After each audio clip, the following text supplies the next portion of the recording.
இதந்தரு மனையின் நீங்கி இடர்மிகு சிறைப்பட்டாலும் பதந்திரு இரண்டும் மாறி பழிமிகுந்திழிவுற்றாலும் விதந்தரு கோடி இன்னல் விளைந்தென்னை அழித்திட்டாலும் சுதந்திர தேவி நின்னை தொழுதிடல் மறக்கலேனே என்று பாடிய முண்டாசு கவி பாரதியினுடைய வார்த்தைகளை தொடங்கி பேச்சினை துவக்குகின்றேன்.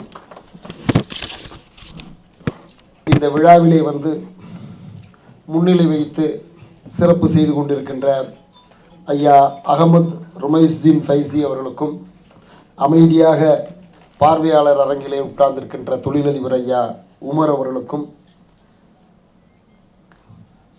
கல்வியில் சிறந்த நைமூர் ரஹ்மான் அவர்களுக்கும் மற்றும் தொழிலதிபர்களுக்கும், இந்த விழாவினை அருமையாக ஏற்பாடு செய்து கொண்டிருக்கின்ற அப்துல் கரீமுக்கும் என்னுடைய வாழ்த்துக்களை தெரிவித்துக் கொள்கிறேன். உண்மையிலேயே இந்த இரும்படிக்கிற இடத்துல ஈக்கு என்ன வேலைன்னு வாங்க ஒரு பழமொழி இருக்கு. தொழிலதிபர்கள் வந்து இருக்கிற இடத்துல ஒரு வேலையாளுக்கு என்ன வேலை, கூலியாளுக்கு என்ன வேலை. நான் வந்து எப்படின்னா ஒரு அரசாங்க கூலி. நாங்கள் வந்து எதையும் 10 ரூபாயை போட்டு 11 ரூபாயை ஆக்க முடியாதனால தான் நாங்கள் போய் அடுத்தவங்ககிட்ட வேலைக்கு போயிட்டோம். நீங்கள்லாம் அப்படி கிடையாது. நீங்கள்லாம் யாருன்னா 10 100 100 1000 1000 லட்சமாக்கி லட்சத்தை கோடியாக்கி அப்படி டெவலப் பண்ணுறவங்க. நான் வந்து இதில் வர்றதுக்கு இந்த அப்துல் கரீம் என்ன திட்டம் போட்டாருன்னு தெரியல தம்பி. இருந்தாலும் நேற்று வரைக்கும் வந்துருங்க சார், பேசுங்க சார். என்ன தம்பி பேசணும், என்ன தம்பி நடக்க போகுது, சும்மா ஒரு 70 பேர் வருவாங்க சார், அவங்களுக்கு பேசணும் சார். என்ன தம்பி அவங்ககிட்ட பேசணும், சும்மா பேசுங்க சார். என்ன பேச, உங்கள் வாழ்க்கையை பேசுங்க சார். என்ன அப்படி எதுவுமே எனக்கு ஒரு இதாக அவர் சொல்லலை. இங்கே உள்ள நோயிறப்ப கூட என்ன தம்பி பேசணும்னு தான் கேட்டேன். வந்த பிறகு இந்த பேச்சாளர்கள் பேசுனதெல்லாம் பார்த்தா எனக்கு உண்மையிலேயே அதிசயமாக இருந்துச்சு. உண்மையிலேயே கேட்க கேட்க அதிசயமாக இருந்துச்சு. இப்போ இது என்ன, அந்த ராமாயண சொற்பொழிவுன்னு ஒரு காலத்தில் எல்லாம் வைப்பாங்க. 10 நாள் தொடர் சொற்பொழிவு, 10 தலைப்பு கொடுத்து பேச சொல்லுவாங்க. அது மாதிரி இப்போ அடுத்து 10 நாள் என்னைய பேச சொன்னாதான் நான் இந்த இதை முடிக்க முடியும் போல தெரியுது, இந்த பேச்சை முடிக்க முடியும் போல தெரியுது. அந்த அளவுக்கு சப்ஜெக்ட் இங்கே எனக்கு கிடச்சிருச்சு. ஏன்னா உண்மையிலே ஒவ்வொருத்தரும் பேசினப்ப, அந்த அம்மா பேசினப்ப சொன்னாங்க விதவைனாங்க, விதவைகளுக்கெல்லாம் நாங்கள் இது பண்ணியிருக்கோம். நாங்கள் அந்த விதவைங்கிறத வந்து கலைஞரை பற்றி இங்கே சிலர் பேசினாங்க. விதவை என்று எழுதி உன் எழுத்தில் கூட பொட்டு வைக்க முடியவில்லையேன்னு ஒரு கவிஞர் கவிதை எழுதியிருந்தார். விதவை என்று எழுதி எழுதும்போது கூட பொட்டு வைக்க முடியவில்லையே என்று எழுதியிருந்தார். அதுக்கு நம்ம கலைஞர் வந்து பதில் சொன்னார், தம்பி விதவை என்று ஏன் நீ வடமொழியில் எழுதுகிறாய், கைம்பெண் என்று தமிழில் எழுது, 2 பொட்டு வைக்கலாமே. கைம்பெண், நீ விதவை என்று ஏன் வடமொழியில் எழுதுகிறாய், அதை கைம்பெண் என்று தமிழில் எழுது, 2 பொட்டு வைக்கலாமேனார். புரியுங்களா? அது மாதிரி நம்ம தமிழ்நாடுங்கிறது அந்த அளவுக்கு கல்வியில் சிறந்த தமிழ்நாடு. நம்ம தமிழ்நாடு வந்து தொழிலில் இன்னைக்கு வந்து முன்னாடி வந்து என்சாண்டிங் தமிழ்நாடுனாங்க, இன்னைக்கு வைப்ரண்ட் தமிழ்நாடுங்கிறாங்க.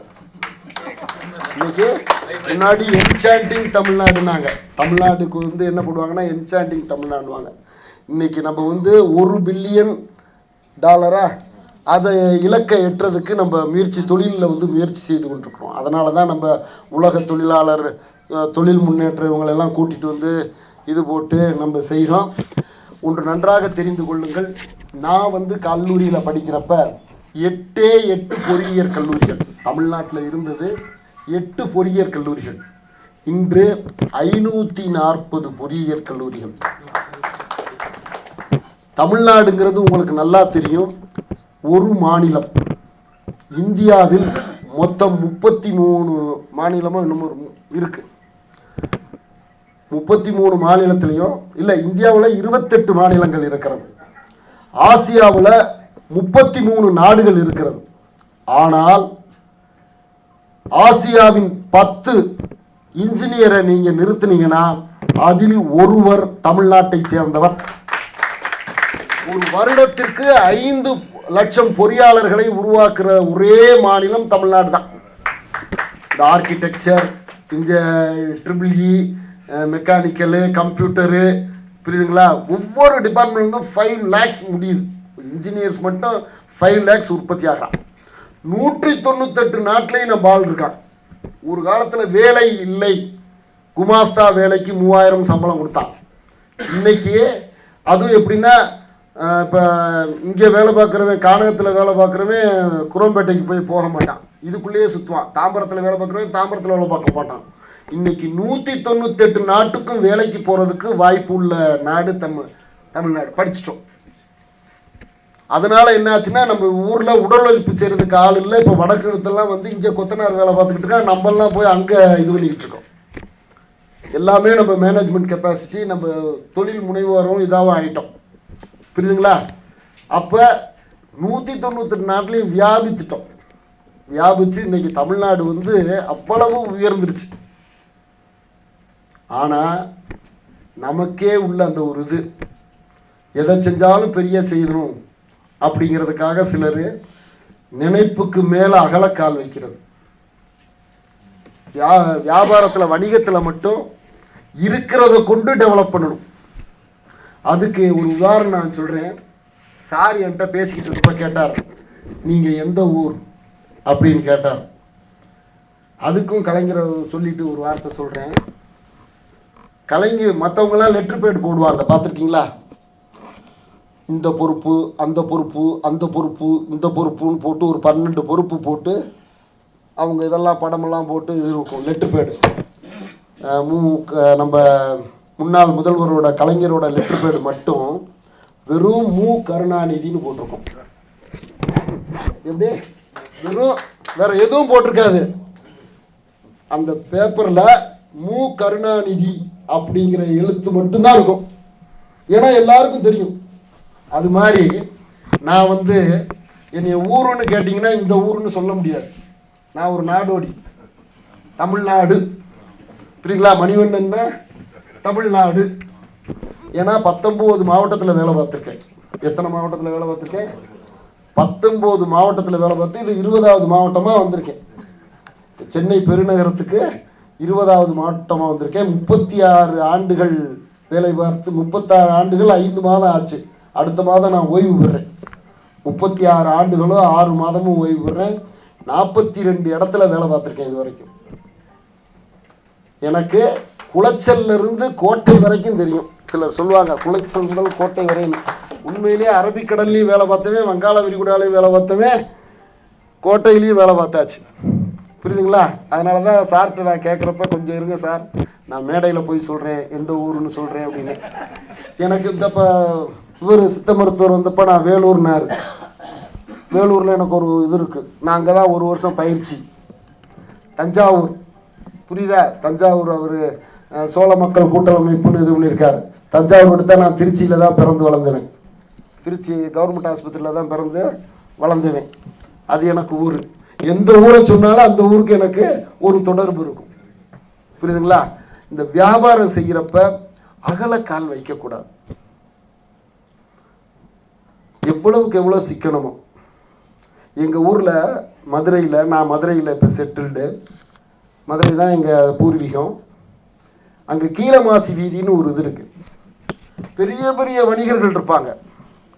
ஆனால் அவங்க அந்த பில்லு எழுதுறது இருக்குது பார்த்தீங்களா, முன்னாடி கம்ப்யூட்டர் பேப்பரில் ஒரு பக்கம் பிரிண்ட் அடிச்சிருக்கும், ஒரு பக்கம் வெள்ளையாக இருக்கும்.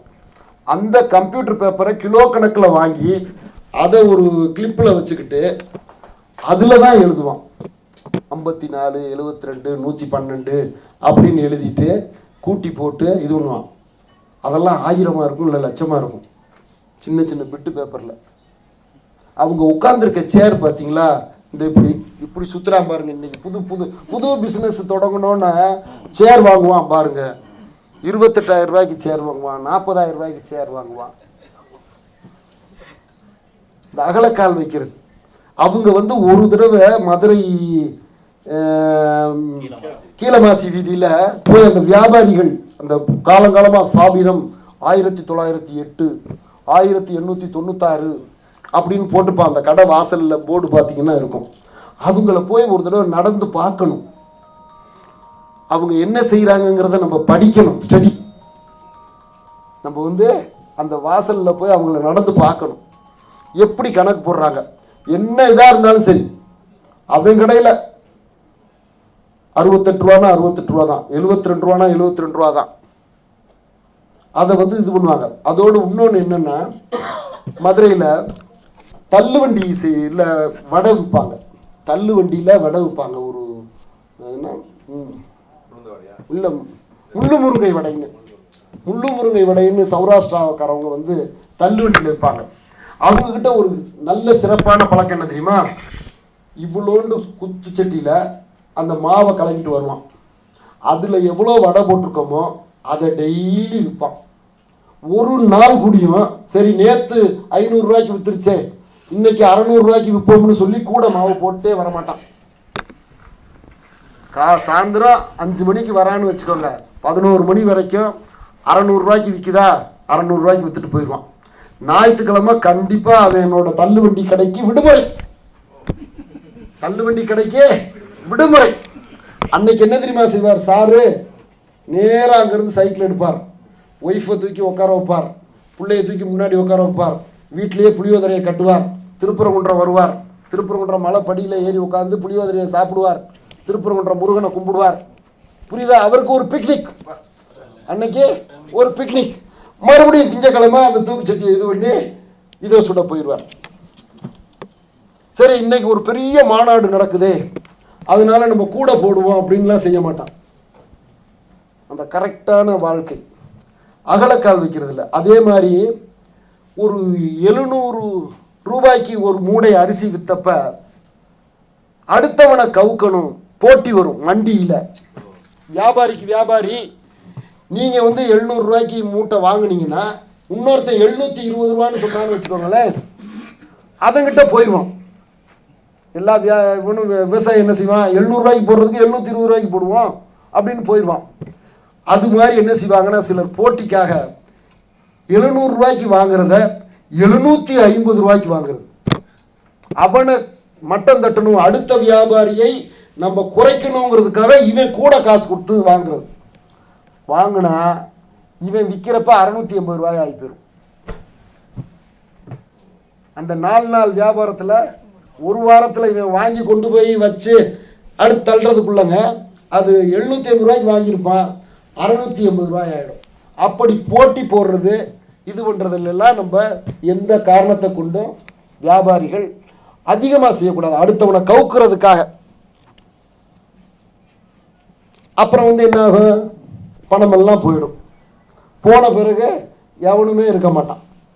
நான்லாம் உங்களுக்கு வெளிப்படையாக சொல்லக்கூடாது, பெரிய பெரிய பணக்காரர்கள், ஒரு மத்திய அமைச்சர் வந்து அவர் வீட்டில் தான் தங்குவார். ஒரு மத்திய அமைச்சர் வந்து எனக்கு என்னோட காவல் நிலையம் ஒரு இடத்துல இருக்குது, அதற்கு பக்கத்தில் அவரோட அந்த பங்களா, அந்த பங்களாவில் வந்து மத்திய அமைச்சர் வந்து தங்குவார். மத்திய அமைச்சர் வந்து தங்கிட்டு சோபாவில் வந்து உட்காந்துருப்பாரு. அப்போ தான் அவர் இறங்கி மெதுவாக வருவார். அப்பேற்பட்ட பணக்காரன் ஒரு நாள் நைட்டில் திடீர்னு வெறும் அந்த முண்டா பனியனோட என் ஸ்டேஷனுக்குள்ளே ஒடியாரார். என்னன்னா, ஆந்திராவில் இருந்து 3 வாரண்டோட போலீஸ் வந்துருச்சு. கடனுக்காக, கடன் கட்ட முடியலன்னு சொல்லி அந்த இதுக்காக போலீஸ் வந்துருச்சு. அதுதான் வியாபாரம். வியாபாரங்கிறது அப் அண்ட் டவுன்ஸ்னு எல்லாரும் சொன்னாங்க பார்த்தீங்களா? அது வந்து எல்லாருக்கும் இருக்கும். எவ்வளவோ பெரிய வியாபாரிக்குனாலும் அது இருக்கும். அதில் நம்ம இந்த மேனேஜ்மெண்ட் கெப்பாசிட்டி இருக்குது பார்த்தீங்களா, அதுதான் பெருசு. யாருக்கு வேலை போடுறோம், யாருக்கு சம்பளம் போடுறோம், எவ்வளோ சம்பளம் போடுறோம், ஆடுறது. சிலர் ஒரு நாள் லாபம் கிடைச்சோன்னா அள்ளி வழங்குறது, மறுநாள் காசு இல்லைன்னு அந்த அள்ளி வழங்கினவன் வாங்கிட்டு போனவன் திருப்பி கொண்டு வந்து தரமாட்டான். அந்த இது ஒரு காலத்தில் வந்து வேலைக்காரர்களுக்கு லயபிலிட்டி, நம்ம முதலாளி அவருக்கு நம்ம ஃபயர்ஸ்தீனுக்கு நம்ம செய்யணும் அப்படிங்கிற அந்த வேலைக்காரர்களுக்கு அந்த இது இருந்துச்சு. இன்னைக்கு அது கிடையாது, குறைந்து வருகிறது. இருக்காங்க இன்னைக்கும் ஒரு சில வேலையாட்கள் நம்ம முதலாளிக்கு செய்யணும், அவரை வைத்து தான் நம்ம அவரால் தான் நம்ம முன்னேறணும் அப்படின்னு 15 வருஷம் 25 வருஷம் 40 வருஷம் இப்போ அவங்க தாத்தாக்கிட்டையும் நான் இருந்தேங்க, இன்னைக்கு இவர்கிட்டையும் இருக்கேங்க, இவங்க அப்பாட்டையும் வேலை பார்த்தேங்க, சார்கிட்டையும் வேலை பார்க்குறேங்க அப்படிங்கிற மாதிரி தொழிலாளிகள் இன்னைக்கு கிடையாது. லேபர் மேனேஜ்மெண்ட் கிடையாது, லேபரில் லயபிலிட்டி கிடையாது. நானும் பணக்காரனாகணும், சீக்கிரம் பணக்காரனாகணும், எப்படி பணக்காரனாகணுங்கிறதுலாம் அவனுக்கு அந்த வழிமுறை கிடையாது. வேகமாக பணக்காரனாகணும் அந்த திட்டத்தில் இருக்காங்க சில ஊழியர்கள். அப்போ யார் நல்லவங்க, யார் இது பண்ணுவாங்க, அதுக்கு தகுந்த மாதிரி அந்த ஊழியர்களுக்கு நம்ம வந்து கொடுக்கறதும் பரிசு பொருட்கள் கொடுக்கறது, நம்மகிட்ட அதிக காலங்கள் இருக்கவங்களுக்கு ஒரு இன்க்ரிமெண்ட் மாதிரி அவங்க நம்மளையே நாடி இருக்காங்க. அவங்க பிள்ளைக்கு வந்து ஒரு கல்யாணம் 5 பவுன் நகையை போடும். நம்ம ஃபயாசுதீன் சாரை பற்றி நான் ஒன்று சொல்லணும், அவங்க தாத்தா அது மாதிரி இருந்தவர். இன்னைக்கு அவர்கிட்ட வேலை பார்த்தவருக்கே அன்னைக்கு ஒரு நாள் உட்காந்து சாறு சாம்பார் ஊற்றிக்கிட்டு இருந்தார் பக்கத்தில் உட்காந்து. அதனால தான் இன்னைக்கு அவங்களாம் இன்னும் அவங்கள அல்லாஹ் வந்து நல்லா வச்சுருக்காங்கிறதுக்கு இந்த தொழிலாளர்களையும், அது தொழிலாளர் வந்து அவங்கள வைத்து தான் முதலாளிகள். நமக்கு நல்ல தொழிலாளிகளுக்கு நம்ம நல்லா செய்யணும், புரியுதுங்களா? இப்போ இந்த ஆனந்த் மஹிந்திரா இந்த சில கம்பெனிகள் சொல்லுவாங்க கார் பரிசீலிப்பு தொழிலாளர்களுக்கு இது பண்ணுறாங்கன்னு சொல்கிறாங்க. அது மாதிரி பரிசீலிக்கிறது எந்த காரணத்தை கொண்டு அகலக்கால் வைக்காதீங்க. அதே மாதிரி இந்த முதல்ல பேசின அம்மா சொன்னாங்க, நான் வந்து 50 பேருக்கு சாப்பாடு போட வேண்டும், அது 500 பேராக ஆக வேண்டும். அதெல்லாம் சரி, இல்லாதவர்களுக்கு சாப்பாடு போடணும், சும்மா உட்கார்ந்துருக்க சோம்பேறிக்கு போடக்கூடாது. மீன் பிடிக்க சீன பழமொழி ஒன்று இருக்குது, நல்லா தெரிஞ்சுக்கோங்க. மீனை கொடுக்காதே, மீன் பிடிக்க கற்றுக்கொடு. ஓசியா மீனை கொடுக்காத, மீன் பிடிக்க கற்றுக்கொடு. அவங்களுக்கு என்ன செய்யணும்னா, நீங்க 2 பேருக்கு 500 ரூபாய்க்கு ஜாமான் வாங்கி ஒரு சிறு வியாபாரம் இதை போட்டு வீ, இதுல 50 ரூபாய் கிடைச்சா சாப்பிடு. அப்படியே அவங்கள ஒரு சிறு முதலீடு பண்ண வச்சு அது நீங்க ஹெல்ப் பண்ணலாம். இந்த சாப்பாடு போடுறதெல்லாம் ரைட்டு தான், பசிப்பினிங்கிறது ஒரு பெரிய கொடுமை. இல்லாதவங்க, உண்மையிலேயே கால்கை இல்லாதவங்க, உண்மையிலேயே வேற வழியே இல்லாதவங்க, கைவிடப்பட்டவர்கள், புரியுதுங்களா, மனநோயாளிகள், இவங்களுக்கு செய்யலாம். சிலர் வந்து அதையே நான்லாம் இன்னைக்கு காலையில் உண்மையிலேயே ஒருத்தனுக்கு கொடுக்கணும்னு நினச்சி வச்சிருக்கேன். பார்த்தா அவன் பக்கத்தில் 2 பொட்டில் இருக்கு, 2-3 நிறுவனம் கொடுத்துருக்கு. இது மாதிரி இறக்கப்பட்டவங்க என்ன ஏழைகளுக்கு கொடுக்குறோம்னு அவன் 2-3, அதில் ஒரு சிலர்லாம் எங்கள் ஊரில் திருப்பரங்குன்றத்தில் இவன்லாம் இந்த கடை டோக்கன் வேண்டாம், அந்த கடை டோக்கனை கொண்டுவான். உடுப்பி இப்போ சரியில்லை. சிலர் நல்லது செய்கிறதுக்காக என்ன செய்வாங்கன்னா 20 டோக்கன் வாங்குவாங்க, வாங்கிட்டாங்கயா போய் சாப்பிடுங்கன்னு சொல்லி கொடுப்பாங்க. அதில் அது உள்ளது. அப்புறம் கடையில் போய் எனக்கு கொடுத்துட்டு இதை குடுறா, காசை குடுறா அப்படின்னு வேற கேட்குறவெல்லாம் இருக்கான். அதனால தொண்டு செய்வதும் யாருக்கு செய்கிறோம், எப்படி செய்கிறோம், அளந்து செய்யணும், புரியுதுங்களா? ஆற்றுல போட்டாலும் அளந்து போடுறது. ஒரு அம்மா ஒரு வணிகத்தை, உங்களுக்கெல்லாம் தெரியும், ஓப்பனாக தெரியும், வணிகத்தை வைத்து இது பண்ணுற ஒரு பெரிய ஊர், அதை சேர்ந்த ஒரு பெண்மணி, பெரிய வியாபாரியோட மனைவி, அவங்க வந்து காய்கறி கீரைக்கார பொம்பளைட்ட, இது என்ன நேற்று நாலனா சொன்ன, இன்னைக்கு இவ்வளோ சொல்கிற, இவ்வளோதான் அப்படின்னு ஸ்ட்ரிக்டாக பேசி அந்த காசை கொடுத்துருக்காங்க. கொடுத்துட்டு காசை கொடுத்துட்டு கீரையை வாங்கி உள்ளே வச்சுட்டாங்க. வச்சுட்டு சாப்பிட்டியா அப்படின்னு கேட்டிருக்காங்க. அந்த கீரைக்கார பொண்ணுக்கிட்ட சாப்பிட்டியான்னு கேட்டிருக்காங்க. கேட்ட உடனே இல்லைம்மா அப்படின்னு இருக்கு. அப்போ அந்த கூடையை கீழே எடுத்து வை அப்படின்னு சொல்லி நல்லா சாப்பாடு போட்டு நெய், பருப்பு, அவங்க வீட்டில் இருக்க சாப்பாடெல்லாம் போட்டு அனுப்பிச்சிருக்காங்க.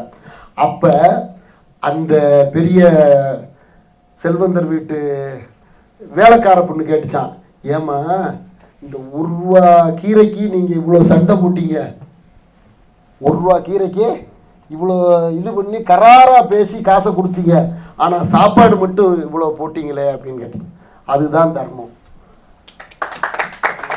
அது வியாபாரம், அது வியாபாரம். நான் வந்து என் வீட்டுக்கு சிக்கனமாக இருக்கிறதுக்காக நான் செய்கிறேன். அது நான் சாப்பாடு போடுறது எங்களோட இதில் தர்மம். அது மாதிரி நம்ம இருக்கணும். நல்லா சம்பாதிங்க, கோடி கோடியாக நீங்கள் எல்லாருமே இதாங்க. புரியுதா? அந்த அம்மா மீரான் ஸ்கூலா, மீரான் அகாடமி, வருங்காலத்தில் இன்னும் ஒரு 10 வருஷத்தில் மீரா எங்கே போயிட்டாங்களா, இருக்காங்களா? மீரான் அகாடமி வந்து மீரான் துணைவேந்தர் ஆகணும். டீம்டு யூனிவர்சிட்டியோட இதாகுங்க. நீங்கள் அதுக்கு அல்லாஹ் வழிவகுப்பார். அல்லாஹ் வழிவகுப்பார். அல்லாட்ட போய் நம்ம லிஸ்ட்டை கொடுக்கக்கூடாது. அல்லாவுக்கு தெரியும். புரியுதா? எனக்கு அதை கொடு இதை கொடு. அவரு ஏற்கனவே 700 கோடி மக்களுக்கு செய்யணும். அல்லாஹ் இல்லை செஞ்சுக்கிட்டு இருக்காரு. அவர்கிட்ட போய் நம்ம லிஸ்ட்டை கொடுக்கக்கூடாது. அல்லாஹ் கிட்ட போய் அல்லாவுக்கு தெரியும் இன்னைக்கு இவருக்கு என்ன செய்ய, மணிவண்ணனுக்கு என்னைக்கு எதை தரணும், ஃபயாசுதீனுக்கு என்னைக்கு தரணும், புரியுதுங்களா? நம்ம அப்துல் ரஹீமுக்கு என்னைக்கு தரணும், எப்போ தரணும். ஆனால் நம்ம வந்து உழைத்து கொண்டே இருக்கணும். அதுக்காக நம்ம வந்து சரி அவர் தருவாருன்னு வானத்தை பார்த்துக்கிட்டே உட்காந்துருக்க கூடாது. தொழுகை பண்ணணும், கும்பிடணும். அவருக்கு நம்ம சரணாகதி. அவரிடம் நம்ம சரணாகதி அடைஞ்சிட்டோம், போயிட்டோம். நமக்கு தெரியும் என்ன செய்யணுமா. ஒரு அம்மாவுக்கு தெரியும் எப்போ அவனுக்கு ஊட்டணும், எப்படி ஊட்டணும் அப்படின்னு அம்மாவுக்கு தெரியும். அம்மாவை விட உயர்ந்தவர் தான் இறைவன். அதானையா? நான் சொல்றது கரெக்டா? அப்பா எதுவும் சொல்றேனா? தாயை காட்டிலும் கருணையானவன். ஏன்னா நான் வந்து ஒரு கவிதை எழுதினேன், பிஞ்சு குழந்தைக்கு நோய் தரும் இறைவன் ஒளிகேனும். நான் ஒரு கவிதை, பிஞ்சு குழந்தைக்கு நோய் தரும் ஒரு இறைவன் ஒளிக, வகுப்பு நேரத்தில் வட்டி கணக்கு பார்க்கும் வாத்தியார் ஒளிக, எதையோ எதிர்பார்த்து அடுத்து வர சொல்லும் அரசு அலுவலர் ஒளிக. அந்த அந்த கவிதையில் சொன்னாங்க, 1000 தான் இருந்தாலும் நீங்க இறைவனை குறை சொல்லக்கூடாது. புரியுதா? இறைவனை குறை சொல்லக்கூடாது. பிஞ்சு குழந்தைக்கு நான் எதுக்கு பிஞ்சு குழந்தைக்கு நோய் தரும் இறைவன் சொன்னேன்னா, 3 மாசத்து பையனுக்கு ஹார்ட் வீக்கு, ஹார்ட்ல ஓட்டைன்னு ஆப்ரேஷன் பண்ணுறான். 3 மாசத்து பையனுக்கு ஹார்ட் ஓட்டை அப்படின்னு சொல்லி அதுக்கு போய் ஆப்ரேஷன். அந்த உடம்புல எங்கடா போய் கத்திய வைப்ப, எப்படா அறுப்ப, எப்படா அந்த ஓட்டையை சரி பண்ணுவ? அப்படியே ஆண்டவன் கொடுத்தான். அந்த கடுப்பு எனக்கு அன்னைக்கு அந்த செய்தியை பார்த்துட்டு அதுக்கு எழுதினேன், பிஞ்சு குழந்தைக்கு நோய் தரும் இறைவன் ஒளிகன்னு எழுதினேன். புரியுதா? ஏன்னா அதை என்ன சொல்றேன்னா, அவங்க அப்பே என்ன செஞ்சானோ. ஆனா இந்திய சட்டம், இந்திய அரசியலமைப்பு, இந்திய இது என்ன சொல்லுது? அப்பா தப்பு செஞ்சா அப்பாவை தான் பாதிக்கணும். மணிவண்ணன் தப்பு செஞ்சானா மணிவண்ணனை தான் இது பண்ணணும். மணிவண்ணனோட மகனை போய் பிடிச்சிட்டு போய் கேஸில் போடக்கூடாது. சொல்றது புரியுங்களா? யாரு தவறு செய்கிறார்களோ, யாரு குற்றம் செய்கிறார்களோ அவர்களுக்கு தான் பனிஷ்மெண்ட் கொடுக்கணும்.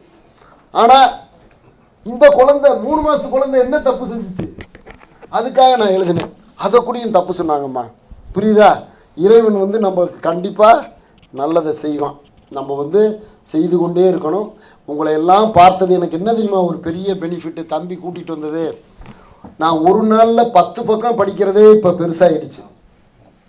10 பக்கம் படிக்கிறதே பெருசு. ஒரு பக்கம் அரை பக்கம் தான் படிச்சுக்கிட்டு இருக்கோம். இன்னைக்கு ஒரு 10 தொழில் அதிபர்களோட புத்தகத்தை, வாழ்க்கை வரலாறை நீங்கள் எல்லாம் பேச நான் கேட்டதே எனக்கு 10 புத்தகத்தை படித்த நிறைவு இருக்குது. சரியா சார்? 10-20 பேர் ஒரு அனுபவசாலிகள் ஒரு இதை பற்றி சொன்னோன்னே எனக்கெல்லாம் தொழில் தொடங்கணும்னு ஆசை. ஆனால் என் மேலே எனக்கு நம்பிக்கை இல்லாதப்ப, புரியுதா என்ன, நாங்கள்லாம் என்ன அப்படியே 36 வருஷமும், புரியுதா, வாங்க சாப்பிட செலவழிக்க, அடுத்து 1ஆம் தேதி எப்போ வரும், புரியுதா, 1ஆம் தேதி எப்படா வருது, அடா இந்த மாதம் பரவாயில்லடா 29வது நாளே சம்பளம் கொடுத்துறான், புரியுதா. எனக்கு பிப்ரவரி மாதம் மட்டும் பிடிக்கும், ஏன்னா 29 நாள்லேயே சம்பளத்தை கொடுத்துட்றான். 31 நாள் மாதத்தை வந்து எங்களுக்கு பிடிக்காது, 2 நாள் கழிச்சு தானே கொடுக்க போகிறான். அந்த அளவுக்கு இருக்கிற ஆளுங்க நாங்கள். ஆனால் உங்களையெல்லாம் பார்ப்பதில் எனக்கு பெருமையாக இருக்குது. உங்களை விட அப்துல் கரீமை பார்க்கறதுல ரொம்ப பெருமையாக இருக்குது. ஏன்னா இத்தனை பணக்காரர்களே அதை கைக்குள்ளே வச்சுருக்காங்க. தம்பி இத்தனை தொழில் முனைவர்களை வந்து தன்னோட பாக்கெட்டில் வச்சுருக்காரு, தன்னோட ஃபோனில் வச்சுருக்காருல, புரியுதா. அதுதான் இவரை வந்து நான் அடுத்து ஒரு கட்சியோ ஒரு இதோ துவக்கினா இவரை கொள்கை பரப்பு செய்வாங்க. என்ன உண்மையிலே பெருமையா இருக்கு. ஒரு சின்ன அதாவது அப்துல் கரீம் வர்றப்பயே எனக்கு ஒரு ஒரு பூஸ்ட் மாதிரி இருக்கும். ரூம்குள்ள வர்றப்பயே சந்தோஷமா வருவாரு. அதுதான் மனிதன் வாழ்றதுல அர்த்தம். சிரிச்ச முகம், சிரிச்ச முகம். அதாவது சிலர் என்னதான் இருக்கட்டும் வர்றப்பயே அவனை பார்த்தாலே நமக்கு அப்படியே இதாயிடும். ஆனா தம்பி எப்பயுமே சிரிச்ச முகம், எப்பயுமே ஒரு இது. அவர்கிட்ட இந்த ஒரு இவ்வளோ நிகழ்ச்சியில் வந்து உங்களை எல்லாம் நேரடியாக சந்தித்ததில் எனக்கு மகிழ்ச்சி. ஏதாவது நான் வந்து லேபர் அண்ட் அட்மினிஸ்ட்ரேட்டிவ் லா, நான் எம்எல் வந்து மாஸ்டர் ஆஃப் லா, இப்போ அவர் அடுக்குனா இருப்பாருங்க, அது மாதிரி அதுக்கு தான் வயசை கேட்டேன். ஏன்னா என்னடா இவ்வளோ காலத்தில் இவ்வளோ படிச்சிருக்கிறாரு, ஒரு 80-90 வயசு இருக்குன்னு நினச்சேன். ஆனால் 44 வயசு தான் சொன்னார். புரியுதா? உண்மையிலே அவர் எங்கள் ஊருக்காரு, எங்கள் க்ளோஸ் ரிலேஷன்.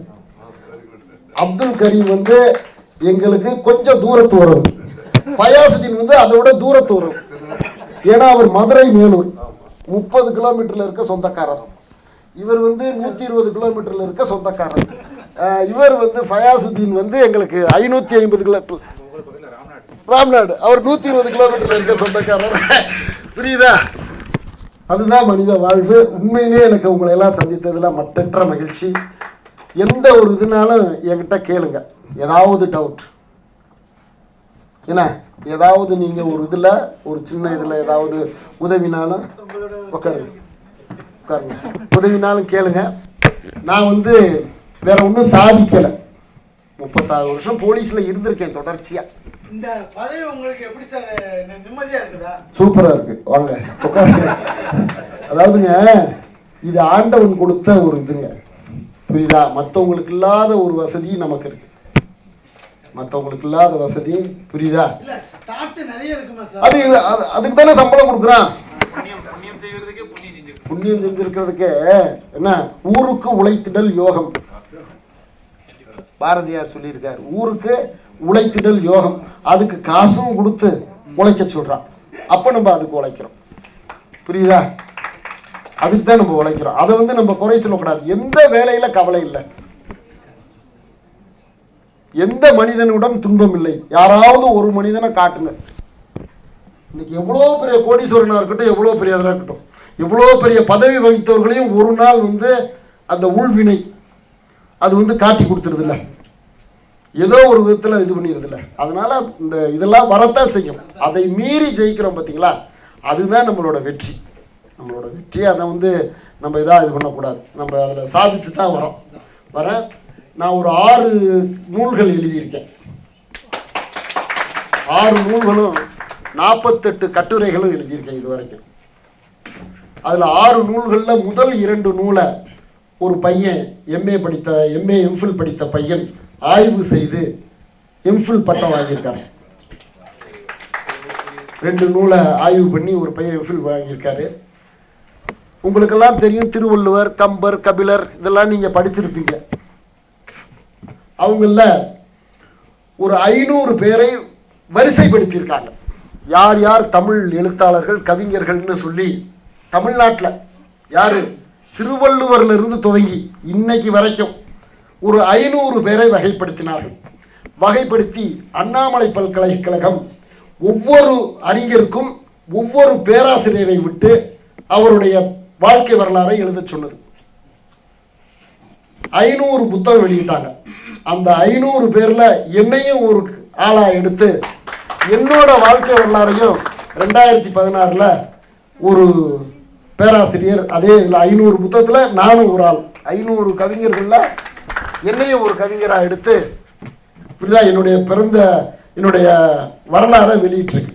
இதுதான் நான் செஞ்ச சாதனைன்னு கிடையாது, இதுதான் நான் செஞ்சுக்கிட்டு இருக்கேன். ஆனா ஒண்ணு, சும்மா இருக்க மாட்டேன், எதையாவது செஞ்சுக்கிட்டு இருப்பேன். எதையாவது டெய்லி ஏதாவது ஒன்று செய்து கொண்டே இருப்பேன். தமிழுக்குன்னு பணி ஏதாவது செஞ்சுக்கிட்டே இருப்பேன். இந்த மேடையில் ஏறி பேச தெரியலனாங்கள நான் அப்படி சொல்ல முடியாது. ஏன்னா 2000 மேடை பார்த்துருக்கேன். குறைஞ்சது எண்ணி பார்த்தா ஒரு 2000 மேடையில் பேசியிருக்கேன். அதனால நான் ஏறாத மேடை இல்லை, நான் ஏறாத இது இல்லை. அதுதான் அது என்னன்னா, ஒரு திருநகர்னு ஒரு காவல் நிலையத்தில் ஒரு இசை கச்சேரி, அது துவக்க விழா. அதில் வந்து பேசினவர் என்ன சொன்னார், பரவாயில்லையே போலீஸில் இருந்தும் இவர் வந்து இங்கே இசை கச்சேரிக்கு வந்திருக்காரே சாரு, எஸ்ஐ சார் வந்திருக்காரே அப்படின்னு சொல்லி தான் இது பண்ணாங்க. நான் அப்போ தான் சொன்னேன், நாங்கள் போலீஸில் இருந்தாலும் நாங்களும் மனுஷன் தானப்பா, பாம்பே இசைக்கு மயங்குறப்ப சப் இன்ஸ்பெக்டர் மயங்கக்கூடாதா அப்படின்னு முதல் கூட்டத்தில் பேசினேன். புரியுதுங்களா? பாம்பே இசைக்கு மயங்குறப்ப என்ன, நாங்களும் போலீஸாரும் மனுஷர் தானே, நாங்கள் எங்கேயோ இருந்து வரல, உங்களில் ஒருவன். காசு இல்லாதனால நான் தொழிலதிபர் ஆகலை, புரியுதா? கவர்மெண்ட் வேலைக்கு போயிட்டு, அதனால் உங்களில் ஒருவன் சொல்லி இது பண்ணேன். அப்படியே கூட்டங்கள்னு போய் பார்த்து அரசு முறையிலையும் பல கூட்டங்கள் ஏறணும். அது இல்லாமல் இலக்கியம் என்னைய வந்து இது பண்ணதுனால, எங்கள் அம்மா டீச்சர், அப்பா போலீஸு, அதனால் நம்ம அப்படியே இலக்கியத்திலேயே இதாகி வந்துட்டாங்க. 2000 நூல்கள் என் வீட்டில் வந்து ஒரு 4000 நூல்கள் வைத்திருக்கிறேன். தமிழ்நாட்டோட எல்லை பிரச்சனை, மொழி பிரச்சனை, தொழில் பிரச்சனை, எந்த பிரச்சனைனாலும் என்கிட்ட புத்தகம் இருக்கு. ஆமாம், சைவ மதத்தில் ஒரு 500 புத்தகங்கள் வைத்திருக்கிறேன், வைணவத்தில் ஒரு 300 புத்தகம் வைத்திருக்கிறேன், 200 புத்தகங்கள். ஒரு நான் சொல்லக்கூடாது, ஃபயாசுதீன் சார் கோவிப்பார், சில இஸ்லாமிய பேராசிரியர்கள் வீட்டில் உள்ளதை விட என் வீட்டில் அதிகமாக இஸ்லாமிய புத்தகங்கள் இருக்கின்றன. சார் கோவிச்சுக்க கூடாது, இல்லை சார் வீட்டில் கூட இருக்கலாம். இல்லை சொல்றேன், சில இஸ்லாமிய பேராசிரியர்கள் வீட்டில் உள்ள இஸ்லாமிய புத்தகங்களை விட என்னிடம் அதிகமாக இருக்கு. அந்த அளவுக்கு நான் புத்தகங்கள் சேமிச்சு வச்சிருக்கேன். இனிமேல் படிக்கணும். ஆண்டவன் எனக்கு அதுக்காகவே, இறைவன் வந்து எனக்கு இன்னும் 40 வருஷம் கொடுத்தாதான் என் வீட்டில் உள்ள 4000 புத்தகத்தையும் நான் படிக்க முடியும். அந்த அளவுக்கு அதை சேர்த்துட்டு வரேன். என்னைக்காவது ஒரு இது பண்ணணும். நான் செய்குதம்பி பாவலரின் தமிழ் பணின்னு ஒரு கட்டுரை எழுதினேன். அதுக்கு பாய்ங்க இலக்கிய கழகத்துக்காரங்க ஒரு 10 புத்தகத்தை ஒரு பையில போட்டு கொடுத்துருப்பிட்டாங்க. ஒரு 10 புத்தகம் நிறைய பையில போட்டு 2007 7வது இலக்கிய இஸ்லாமிய இலக்கிய கழகம் எழுதுனதில் இது பண்ணேன். அப்புறம் தொடர்ச்சியாக ஈரோடு எஜுகேஷனல் அகாடமின்னு சொல்லி ஒரு இஸ்லாமிய நிறுவனம் இருக்கு. அந்த நிறுவனம் வந்து 10 ஆண்டுகள் 15 ஆண்டுகளாக தொடர்ச்சியாக மலர் வெளியிடுறாங்க. அந்த மலர்ல 11 ஆண்டுகளும் தொடர்ச்சியாக கட்டுரை எழுதி வருகின்ற ஒருவன் நான் தான். அதில் இஸ்லாமிய பெருமக்கள் மாறி மாறி வருவாங்க, நான் மட்டும் பெர்மனண்ட்டாக எழுதிட்டு வரேன். 11 ஆண்டுகளும் தொடர்ச்சியாக எழுதிட்டு வரேன். இதுதான் எனக்குள்ள ஒரு பெரிய இது. பேச விட்டா பேசிக்கிட்டே இருப்பேன், முடிஞ்சிடும். அதனால் இந்த வாய்ப்பை ஏற்படுத்தி கொடுத்த அப்துல் ரஹீமுக்கு நன்றி கூறி, உங்களில் ஒருவனாக மீண்டும் உங்களை என்றாவது ஒரு நாள் சந்திப்பேன் என்று கூறி வாய்ப்பினைக்கு விடைபெறுகிறேன். நன்றி, வணக்கம்.